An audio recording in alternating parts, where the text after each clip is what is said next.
It's been a while since I did a legal one-on-one, and since Judge Mami Fripong just issued a preliminary injunction blocking the Trump administration in central LA from subjecting Hispanic people just minding their business, going to work, to unlawful search and seizure in violation of the Fourth Amendment of the U.S. Constitution, let me go ahead and tell you the difference between a reasonable suspicion standard for stopping someone and questioning them and probable cause. You might have heard the term probable cause in the context of it being the basis for getting a search warrant to search someone's home or to arrest someone. That's a higher standard.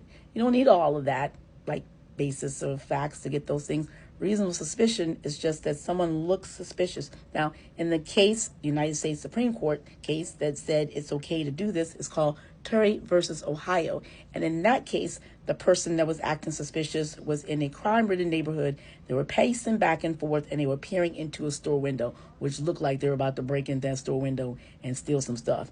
And the judge said, yeah, that's suspicious. However, in the case called Floyd versus New York City in 2013, it was determined that in New York City, the act of stop and frisk, just stopping black and brown kids just because they're black and brown, so you must have committed a crime, and then frisk them because you want to make sure they don't have a gun, because if you're black and brown, it's a high likelihood that you might have a gun.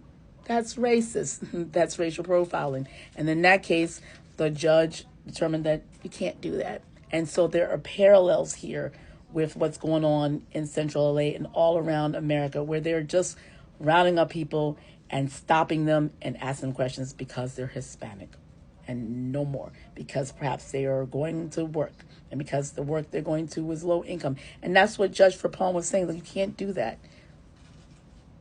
Yeah.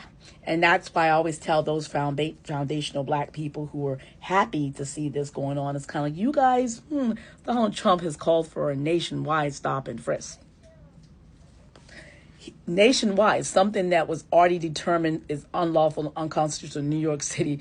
Donald Trump wants to institute that nationwide, so you are harassed for no reason. And here's why I say it's for no reason. There was studies done, and the studies that were done on that determined during that time in that era determined that upwards to 90% of the black and brown people who were stopped and frisked in New York City committed no crimes. They were just inconvenienced and harassed, and there were mental turmoil and trauma that was inflicted upon them that was long lasting. That's racial profiling. That's America. We don't stand for that. Whether we are what color we are, no one should stand for that. Anyway, so that's the difference between the reasonable suspicion standard and probable cause. So hope this helps. JJ Legal, each one teach one. Share this video with someone.